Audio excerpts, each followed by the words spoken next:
Welcome back, ladies and gentlemen, to another episode of the Duke Football Coverage Podcast, brought to you as always by Bull City Coordinators.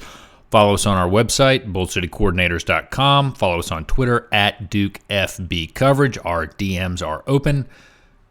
You can send us an email, bullcitycoordinators@gmail.com. We are on just about every social media site there is. We are on Twitter, Reddit, Mastodon, Post. I have a counter social account somewhere and a tribal account that I'm not using. Sorry. But enough with that. Let's get to our next interview. Our next guest is Jackson Hubbard, the holder for placekicks. You see him a whole lot every game. How are you, sir? I'm great. How are you doing, Ben? Thanks for having me. Glad to have you on. I really appreciate it. I'm looking forward to learning a little bit more about your position, about your unit, and educating Duke fans on that topic. Now, let's talk a little bit about Duke generally. And I understand you have been in Durham since 2017. Is that correct? That's correct. This is my 6th season with the team. You know, at some point you can leave school. It's all right. You don't have to stay there. You can move on, but we're glad that you've been here this long. But tell us a little bit about why you chose to come to Duke and what made you want to be a Blue Devil. Yeah, when I was in high school and started to realize I had a chance to play college football, my number one goal was to do it at a school that has incredible academics. Because that's always been something that's been really important to me.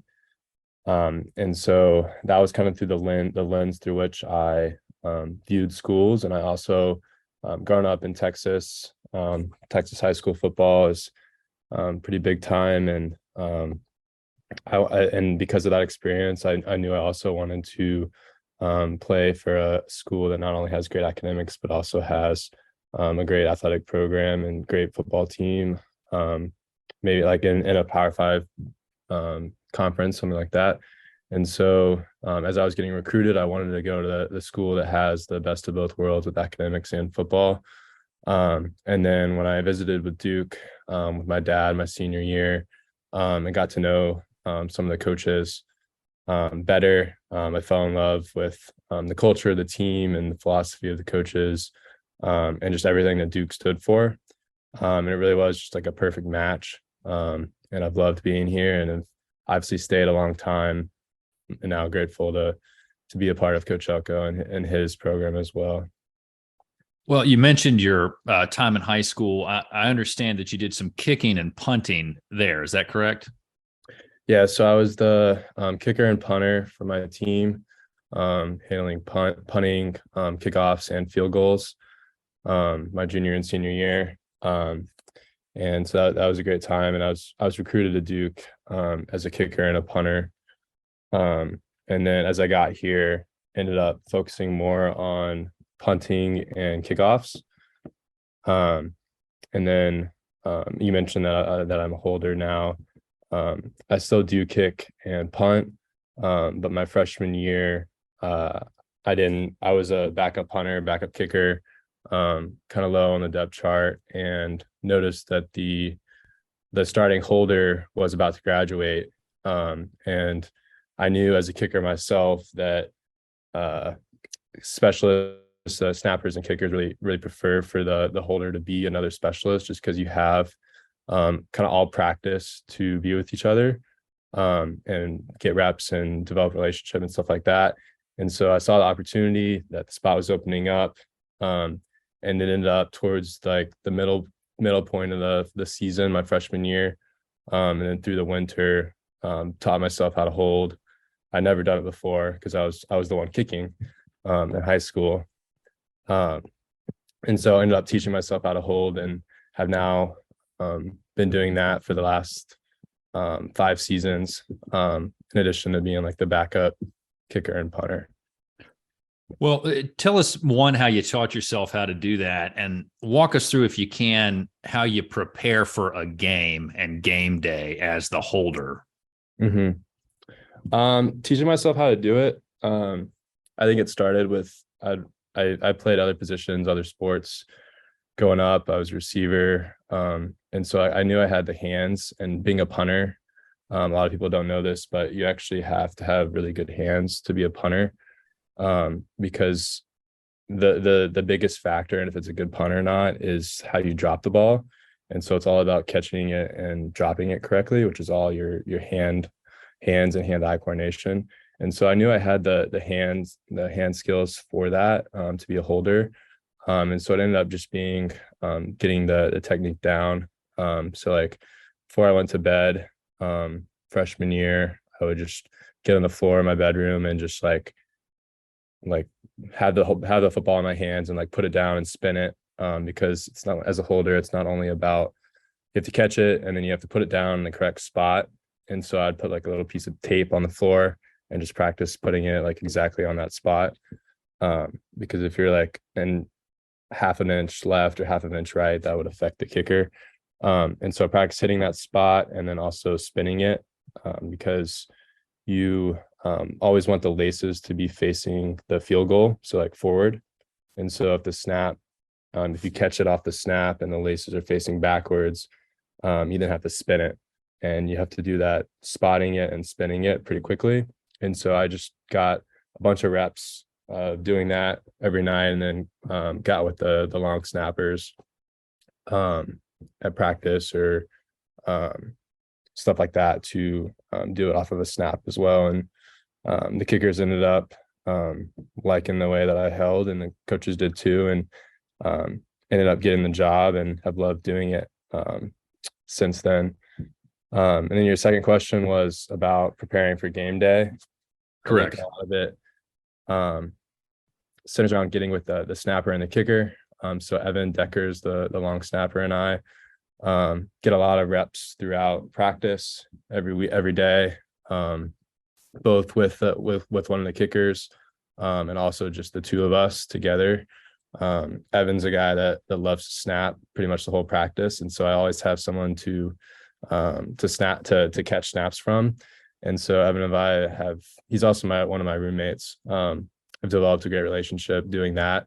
And so Evan and I will get a lot of reps like that, and then also have Todd or Charlie or Connor get reps with them as well. And so it just comes down to getting reps and getting that chemistry down between the three of us. And then we'll also like practice things like if it's supposed to rain that weekend, wetting the football or doing stuff like that to make it harder and get ourselves ready. But it honestly just comes down to reps and trusting one another. And so that all comes from that relationship we have with one another. A couple of things I wanted to follow up with you on, talking about your routine and your technique. Those of us who are older remember the phrase laces out from a movie, Ace Ventura. Is that what you're talking about with where you place the laces towards the field goal? Exactly. Yeah. So the kicker, if the laces are backwards, like facing the kicker, then where their foot hits the ball, the laces will be in the way. And then a lot of times that will affect the trajectory or the aim of the kick. And then likewise, if it's to the side, then the ball is a little bit uneven, because if it's on the left, then the left side of the ball with the laces on it is slightly heavier. And so that will also affect it. So best case scenario, we always want the laces to be forward or laces out, as you're saying, facing the field goal to make it as easy as possible for the kicker. Because at the end of the day, that's what my job boils down to, is just making it as easy as possible for both the snapper and the kicker, and just servicing them to let them do their job, which is something I enjoy doing. How long did it take you to get that routine down? You talked through a pretty impressive practice routine to teach yourself how to do that. About how long did that take you? It's a good question. It's also a long time ago. I'd say like a month or two, from starting off to perfecting it myself, and then adding in the snapper and kicker as well. And then from that point, it was just getting more and more reps with the snapper. At the time was John Taylor, and then the kickers as well. Now, You mentioned that the other kickers, the punters, the other guys involved on that unit want a specialist to be the holder. Can you tell us a little bit about why that is, kind of what goes into it? I'm very interested in learning more about what you guys do. Yeah, so I think the philosophy sometimes you see it a lot, I guess in the NFL and also previous in older years. The backup quarterback would be the holder, but the quarterback or maybe a receiver, someone like that, is obviously pretty busy the whole practice doing things like working the offensive scheme and stuff like that. And so they would just kind of rush through like, oh yeah, I'll get 5 reps with the kicker after practice or before practice or whatever. And that's not enough time to get everything, get the chemistry and everything down and to practice enough to have that ultimate trust in each other. And so specialists usually prefer it to be another specialist because we don't have anything to do all practice except for work on kicking. And so we have like over 2 hours just to catch snaps and get kicks off and stuff like that. And yeah, like some of that time I spend kicking and punting, but also like I have the time to be with the snappers and kickers just to get as many reps as possible and not be like a forced thing at the end of practice, like sometimes it is with the quarterback. Let me switch gears a little bit. I want to ask you a little bit about your coaches. We've heard a lot about Coach Feely and Elko from other players, and we'll get to those guys in a second. But tell us about your special teams coach, Coach Doherty. What is he like? Yeah, Coach Doherty's great. He's done a good job getting the special team scheme down. We do a little bit different stuff than we did previously here at Duke. And so he's done a good job kind of teaching us all the different, for example, we used to be like a 3-man punt shield team, 3-man shield team, meaning there's like the 3 guys in the backfield protecting the punter, whereas now it's a 2-man shield. And so stuff like that actually has a pretty big effect on the rest of the scheme. And so just getting both the specialist, but also a large part of his job also involves like everyone on the team except for the linemen and the quarterbacks, basically. And so he works with the vast majority of the team, getting them bought into special teams and learning the scheme and teaching them all these new things. And so he's done a good job with that. And then with the specialist specifically, he's also, him along with another coach named Coach Larson, works with us more in the day-to-day of just the specialists, the 10 of us, watching film and doing stuff like that with us and talking more of the technique aspects of kicking and punting and snapping. And so Coach Doherty's job involves both the larger team and then also the smaller subset of just the specialists. Tell us a little bit about Coach Feely and what he's meant to the team this season. Coach Feely's amazing. He's done an incredible job. I think he's played a very large role in the turnaround of the team. I think I've listened to the podcast and other guys have talked about him and kind of the flip in the intensity level and the workouts and everything like that. He's done a great job kind of transforming all of our bodies, making us stronger, faster, decreasing our body fat, putting on muscle, like all those sort of things. That he's just done an awesome job. And I think he's developed more of a culture of weightlifting and hard work in the weight room that has really transferred over to the field. Like we'll have guys, not only are like the actual workouts insanely hard, but during those insanely hard workouts, he's developed this culture of us cheering each other on, it being like a really fun atmosphere. Like you'll see the videos on social media of people like PRing, like beating their personal record for power clean or squat or bench press or whatever, and the whole team's around them, cheering them on. And so things like that have just made it really competitive, but also really fun and really rewarding to be a part of. And so he's done a great job with that. And that's kind of translated, like we've had dozens and dozens. I think it's I think it actually might be above 100 personal records in the weight room during the season. And so normally, like, you probably wouldn't lift very heavy during the season, but we'll have guys PRing on power clean on a random Tuesday right after practice, just because of that culture that he's established. And I think he's also developed a relationship with us that's really meaningful and powerful. And I think that translates to us believing in each other and the whole team as a whole. He's played a large part in that as well. For example of that, like on the bus ride to the stadium before every game, he'll always send like personalized texts to us about like what we've done that week and how much he believes in us and all that sort of stuff. And I think little things like that have gone a long way to not only the physical aspect of his job and developing us as athletes, but also the mental aspect of belief and trust and all those sort of things, that those two come together. And we've seen that it makes a really remarkable difference. Well, tell us a little bit about Coach Elko and what he's been like. He's been awesome. He's done obviously an incredible job. I think he's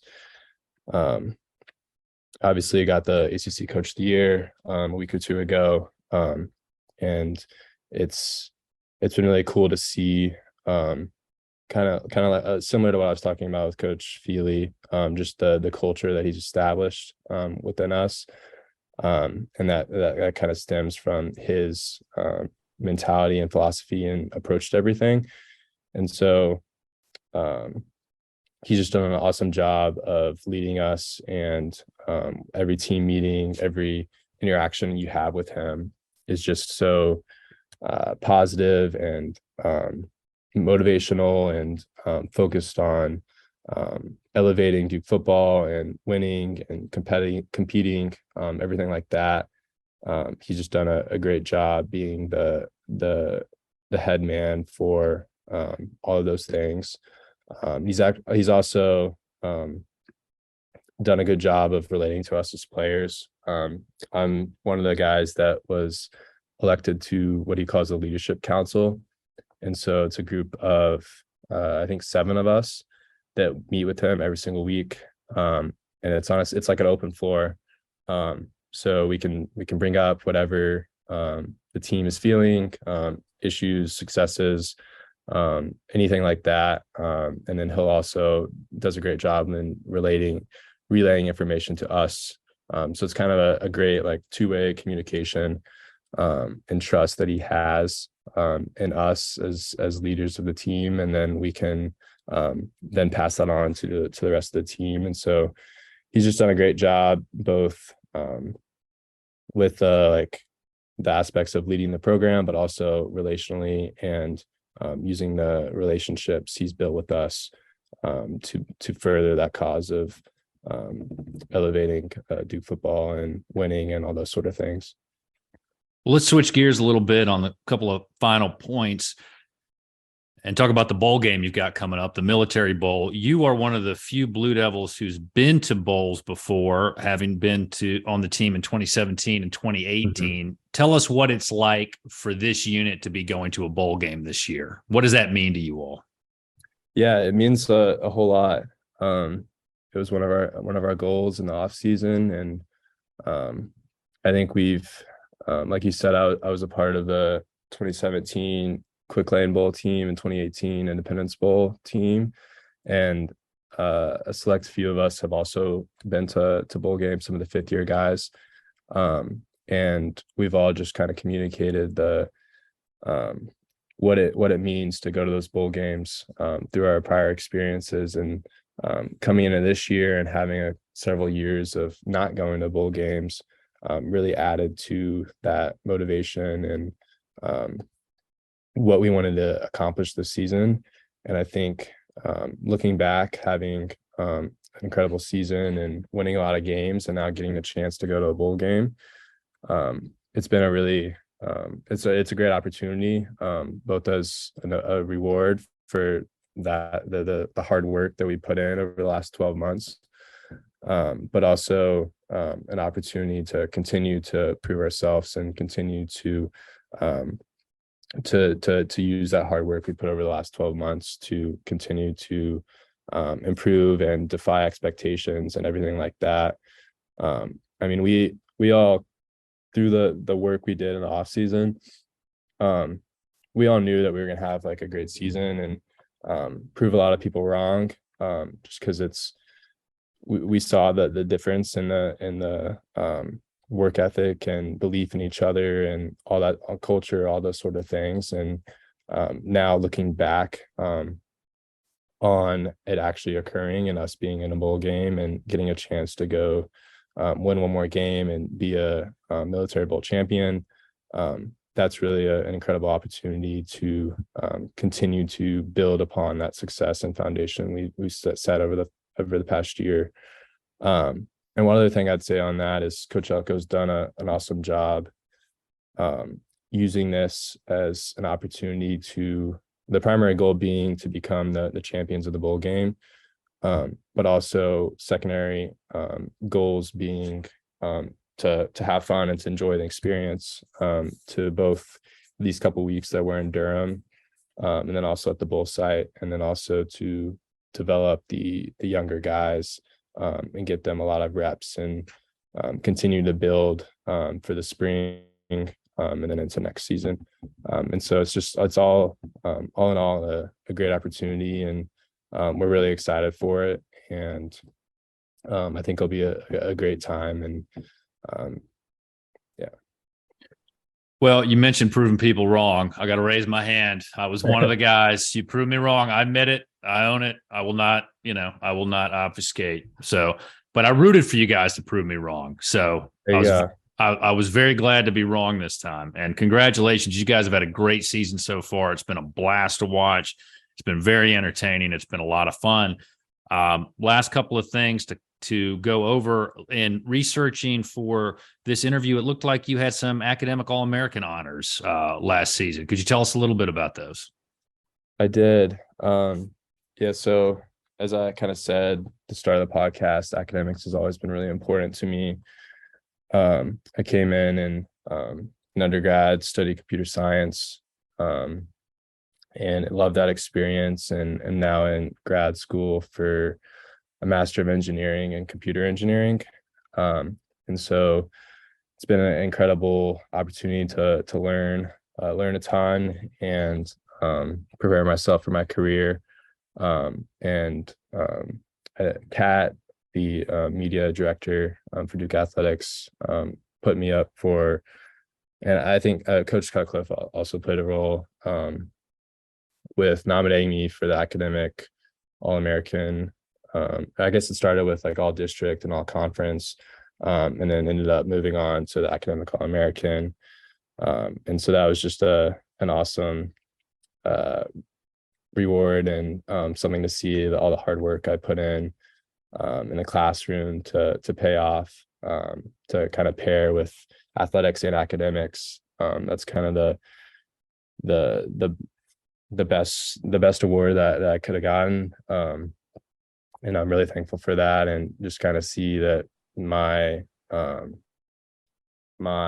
perspective and mentality of trying my best to excel at both of them at the same time was like paid off, and really appreciative of Kat and Coach Cut and everyone else involved for nominating me for that. And so it was a great experience and something that I'm proud of. Well, if you listen, everybody gets to give a proudest moment on their time at Duke, and then they get an open mic to talk about whatever they want. So you've been here a while. What's your proudest moment as a Blue Devil? I think my proudest moment came right before my senior year. So the summer of 2020, I came in as a walk-on to the team, and I talked about my journey to try to get on the field.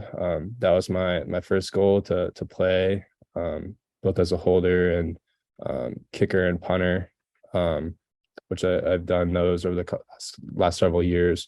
But then my next goal was to earn a scholarship. And right before my senior year, Coach Cutcliffe, right before practice started, was like addressing the team and ended up putting the long snapper, John Taylor, and myself on scholarship. And so it was a great surprise. He did an awesome job putting together that little surprise announcement, and getting to experience that and see my goal of getting a scholarship come true, and then be able to call my family and everything like that was something that meant a lot to me and something I'm really proud of. And so that was just a incredible experience. And so that would be my answer. And then I think also I'm really proud to also be, I guess, really grateful, first off, to be a part of the experience of the transition from the old staff to Coach Elko, and be a leader through that and experience this past season. All of that wouldn't have been possible without that original scholarship. And because I wasn't planning on coming back for even a fifth year. And now I've not only had the chance to have a fifth year, but also now a sixth year playing. And that now allowed me to be a part of this past season, which I'm also really, really proud of, and the work that the team went through in the off season and everything that we did to transform our bodies and our culture and everything like that with Coach Elko and Coach Feely and everyone else on the staff. I think myself and the rest of the team are really proud of the effort we put in, and then taking that into this fall and translating that into the success we've had. Well, that's a great moment. That's a fantastic story. Congratulations for that. That is wonderful. We've got a little bit of time left, so you've got an open mic. The floor is yours. Anything that you want to talk about? That's a good question. I